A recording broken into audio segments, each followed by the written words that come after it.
Good morning, and thank you for joining us today. The Guardian Concern Employer Traffic Safety Program is very pleased to be able to offer the webinar, A Culture of Safety, Why Transportation Safety is Important in the Workplace. I want to welcome our presenter this morning, Bairrington, Safety Coordinator with the City of Waco. A few things to note before we get started. Everyone should be muted, but please press *6 just to be sure if you use the call-in method. You do have the ability to type questions during the webinar, and you can use the chat function and select the presenter or the host to select and choose to type a question in for us. The presentation is available for download for notes, and the presenter may answer your question during the presentation or choose to address questions at the end. If you should encounter any problems or issues, please type a message and let us know. The presenter's contact information will be available on the last slide, and there is also a very brief post-event survey at the conclusion of the webinar. Because this program is funded through grant dollars and provided at no cost to employers, we would greatly appreciate your feedback. And with that, I welcome Barry, and we'll turn it over to him to begin. Okay, good morning. I appreciate the opportunity to be able to present this morning, and thank you, Deanne, and National Safety Council for this opportunity. Like Deanne said, I will welcome questions. I'll do my best to field those. But we're going to be talking about a culture of safety, and why is transportation really important in the workplace? Objectives, I want to talk about culture this morning. I know a lot of people, I've presented that before at several different venues, and I'm going to, if you've seen it before, you may see a slide or two that will be familiar, but we're going to talk about culture. What's really the big deal about transportation safety? Why, we worry about workplace safety. Well, transportation is a big part of that, so we're going to be there. Who's responsible for transportation safety? How can we engage management? I think that's something that we've had success with here in Waco, and I'm going to share a few things, best practices that we do.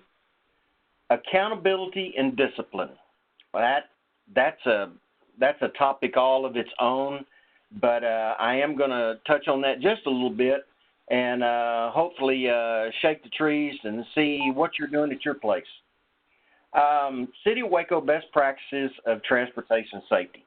So that's where we're going to be going today. Start out with talking about culture. When we talk about culture, a safety culture, well, that refers to the ways that safety issues are addressed in the workplace. How are we getting things done? What are your people doing when nobody is looking? I think that is a big deal about a safety culture. It's going to reflect the attitudes, the beliefs, and the perceptions and values that employees share in relationship to safety. And in other words, basically when you get right down to it, it's the way we do safety around here. Culture. We had a supervisor once that we were in a meeting with nothing but supervisors and upper leadership and management. And the supervisor raised his hand real proudly and said, my guys are, when I drive up, they're putting those goggles on and they're putting their vest on and PPE and you could have heard a pin drop, because really that's not a good culture. That's a culture where people are reacting when the boss shows up. And I think the culture that everyone strives for is one that people do the right thing when leadership's not around. So let's push that out a little bit more. In 1914, Robert Campbell said it. He said, safety work of today affects every relationship that we have. It enters into the home. It enters into our social life, into our business life, every economic situation that we have. And, that was, way pre-OSHA, correct? That was back when you wonder if people were even thinking about safety, 1914. So, this is kind of where we're going. What's the big deal about transportation safety?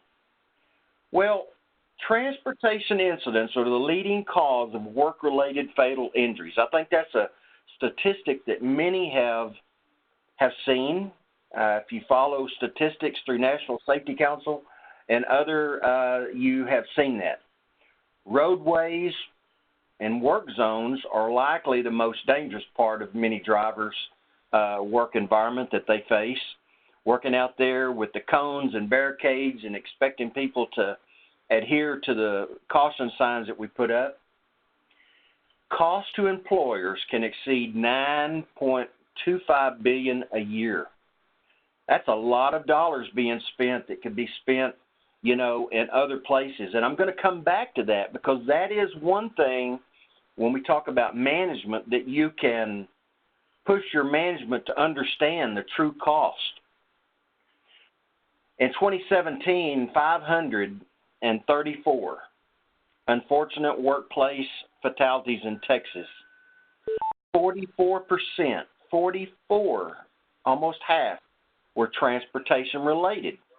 So it's not just falls and slip, trips, and falls, and hazards like that. Transportation plays a big part. Injuries, fatalities, lost work days, and fringe benefits, they all contribute to those billions of dollars. And like I said, keep this in mind because when we talk about pushing it out and getting management engaged, especially the fringe benefits, what's the big deal about that? Well, we recently had the discussion of why does everybody have to have defensive driving? Well, let's talk about that. Defensive driving, whether you drive a vehicle or you're in transportation or not at your facility, keep in mind that if you train folks and you educate them for off-the-job safety, that could pour in and be a part and help with those fringe benefits that's, medical costs and claims outside of your employment window. Driver safety has to be a part of our lives both on and off the job. That's a no-brainer. We have to practice safe driving, defensive driving, both on and off. And for those reasons, transportation really is a big deal. I think that just says it all right there. So who's responsible for transportation? I want you to stop and think about this. Is it, who in your organization oversees safety of your drivers? Is it you? Are you the safety coordinator? Are you the fleet manager? Or is it managed by department? These are things to keep in mind whenever you're wanting to go back either from a conference or from a webinar and talk about these things. And so our action, our goal, I think that we've seen at the conferences before, we're all working towards that goal of zero driver fatalities. Zero. It can be done. And I really hope and desire that does happen someday. How can we engage management? I think this is a big one right here because folks, I hear it a lot, not just for our organization. Other folks calling in, we chat and we talk about, well, how do I get managers and people involved? I think it starts with your culture. And we've been talking about culture. Culture is influenced by leaders in a strong way. Management has to be involved. And the way I look at it is if we educate and then we put statistics with that education, like those billions of dollars, and we're talking about those kinds of things, then that's going to equal management that gets involved. They're going to get engaged because for some reason, the big picture comes they can see that at that point. And so that's what we have to do as safety professionals is to show them that kind of information. Waco culture. Our Waco culture here, we've been very fortunate, and I'm going to talk about that a little bit in a couple of slides. 2 safety priorities, if we're talking about leaders. Okay, let's break this down. Effective leaders versus mediocre leaders. Well, you've got to listen to your employees. Who better than the folks that know what's going on, rubber hitting the road, if you will, for drivers, than the employees that are doing it? What are their needs? What do they need?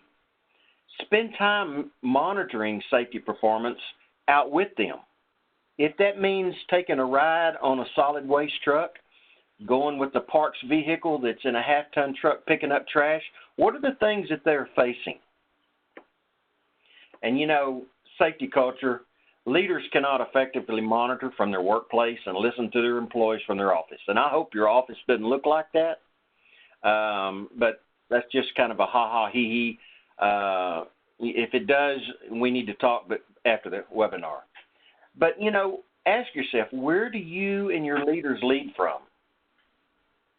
Is it like this guy here? That's another topic too, ergonomics. But anyway, where do you and your leaders lead from? If it's in the office, you know, you need to be more engaged yourself and get out and do what you can. So 4 safety leadership principles, building a strong culture. This is what we put. Hold yourself accountable first. Hey, take a look in the mirror, see how you're doing it. Hold yourself accountable first. Know how safety really works. And that's a big one a lot of times. Sometimes management, upper management, doesn't really know the things you're faced with. Explain to them. I like to put it this way. I like to tell people and explain why we do what we do. That's a big deal. Lead safety as if your own family worked there. Are you going to allow folks to go without pre- and post-inspections of your vehicles?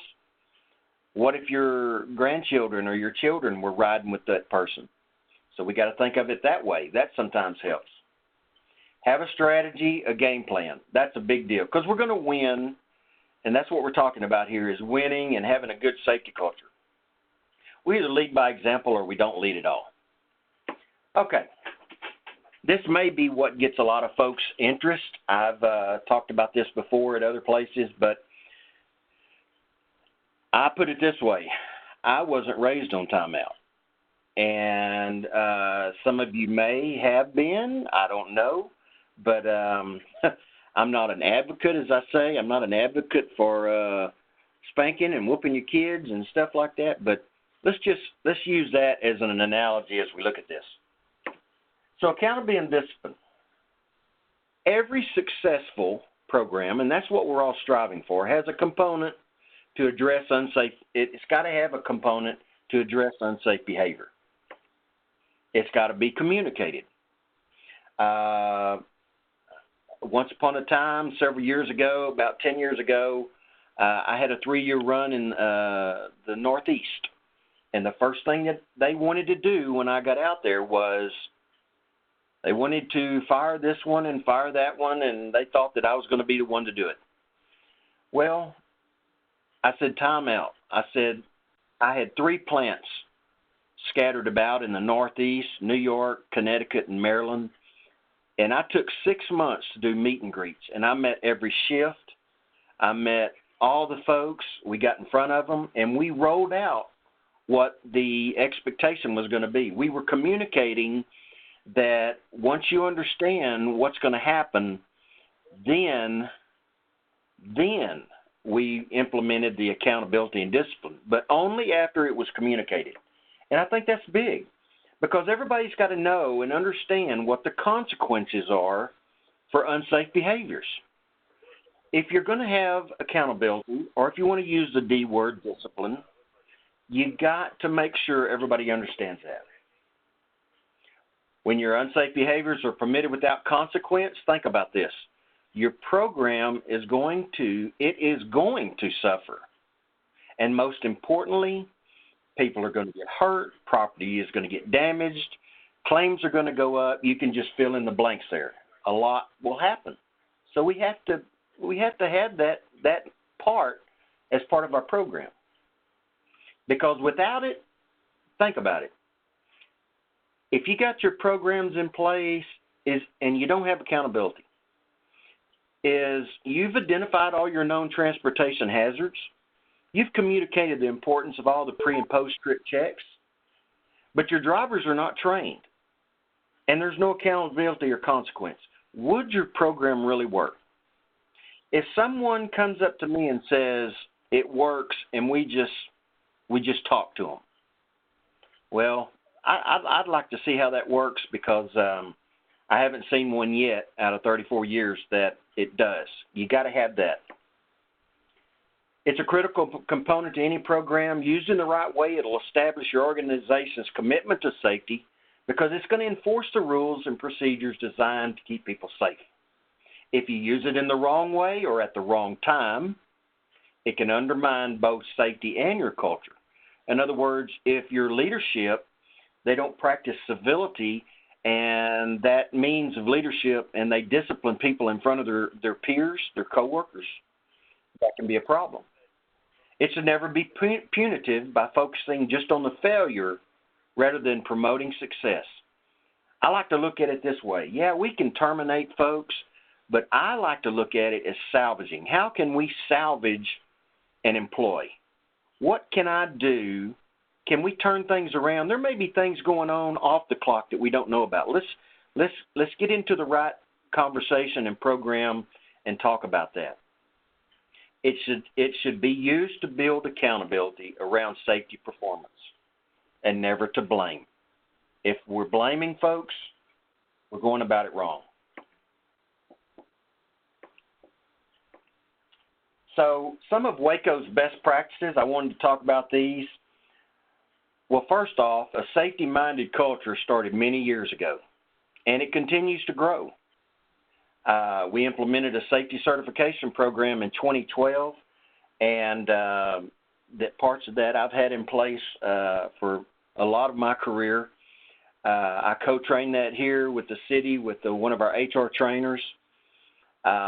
I will say this, the launch in 2012, February 1 of 2012, the goal was to change culture. And we had a decent culture going, but we explained to people up front, it's not going to happen overnight. If you see this webinar and you think that you're going to go back to the table and just start afresh and everything's going to change overnight, that's not going to happen. It takes time to build this culture we're speaking of. Over 1,500 of our employees are led by a city manager, okay, whose key initiatives are safety, civility, and wellness. That's huge. That is huge right there. All of our employees know that we're led. Our leader, our main city manager leader, has put those forth. We started small. We worked up to larger, more strategic practices that make our program strong. We have policies in place that address wireless communication and our vehicles. I think that's a biggie. We push that a lot in our National Safety Council trainings and our defensive driving trainings. You got to have it in black and white. You got to have it, and leadership has to stand behind it. And all of our employees attend a National Safety Council defensive driving course. And we offer those both online and classroom. That's part of this. A citywide focus on driver safety began in 2016. We partnered with National Safety on the Our Driving Concern program. And when we started that, we started with about 25 employees that attended a train-the-trainer course. And those employees, even to today, still lead our initiative in their respected departments citywide. But that's where it started. Myself and one other, we are instructors. We went to NSC driving course, and we can do the 6-hour, the 4, 6, or 8-hour courses. And we have elected to do the 6-hour course, and we hold those monthly. All of our employees are required to attend the classroom or the online version of that. And we have some that works out best for, but what we really like about the classroom is it allows us to talk about Waco and talk about what our drivers face. You know, the intersections that are more difficult. You know, where the foot traffic, pedestrians are, which we have a lot of here. We also use posters and toilet tabloids. If you don't use toilet tabloids, I would encourage you to understand more about that through the Our Driving Concern program. We use those to communicate. We use information and statistical data.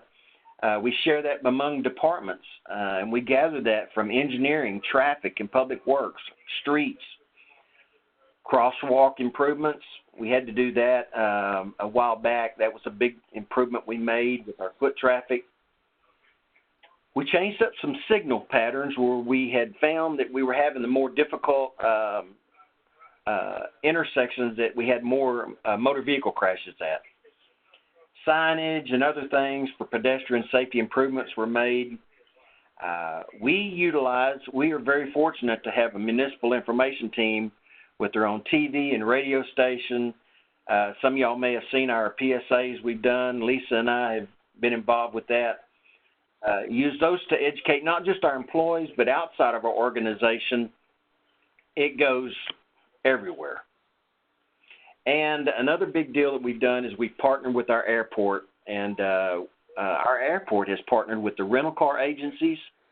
And you would think, how does that happen? You know, how do you get all the agencies to be on the same page? It really has worked for us. We couldn't ask for it to be any better. But they use cards that they attach to the contracts for rentals. We have signs up at the desk. These are just some things that we've done to improve as best practices. So just closing this out, the methods of communicating driver safety are unlimited. You can put signs in the ground where people walk. You can put them in where they're taking care of business in the bathrooms. It just goes on and on. You can put it with their paychecks. We use TVs throughout some of our areas here at the city. The resources you have, use the resources that you do have first, and just grow from there. You don't have to jump forward and way up front and start doing all the big things. Start small. Don't allow yourself to get boxed in and just give up. Keep the goal in mind. Keep your leadership and your management in mind of what that goal is. Think about putting a team together, a small team, and talk about what needs to be accomplished, where your problem areas are. Attack those first, and then go from there. Gravitate, of course, like I said, to larger best practices. Communicate. I'm telling you, management is hungry, whether they want to admit it or not. Your upper management is hungry to know how safety is going. Get them involved. Educate them on the benefits, those billions of dollars we talked about, especially the fringe benefits off the job and the importance of doing what you can. And communicate your program expectations with all of your employees. I cannot stress enough the importance of that. Let people know why you do what you do and why it's important to them. And if they see that they're valued, if they see that they are cared for, I can tell you, they're going to be more excited about getting up and pulling their bootstraps up in the morning and coming to work. They have to see that value. So, with that, we'll leave it for questions and comments. And like Deanne said, here's my information. And I would just like to say, if there's no question, we can get into that. But I did want to point out that Lisa Robinson, National Safety Council, I'm sure everybody knows Lisa, she and I are going to be co-training at Prima on the 11th of November at the conference down in Galveston. If anybody's attending that, we put together a really nice program on distracted driving and what matters most to you. It's going to be very eye-opening.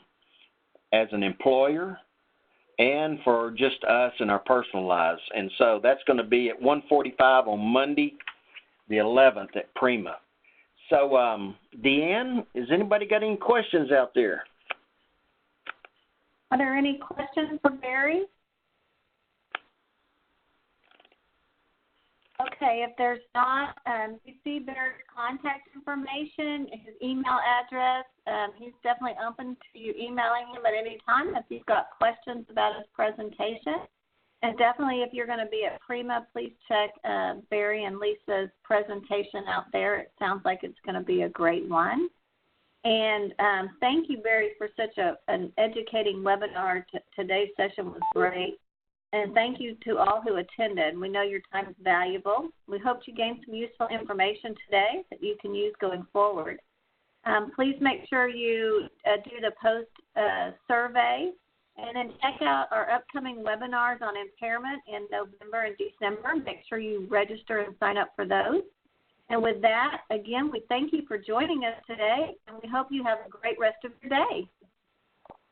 Thanks, everybody. Thank you, Barry. You guys have a great day, and that concludes our webinar.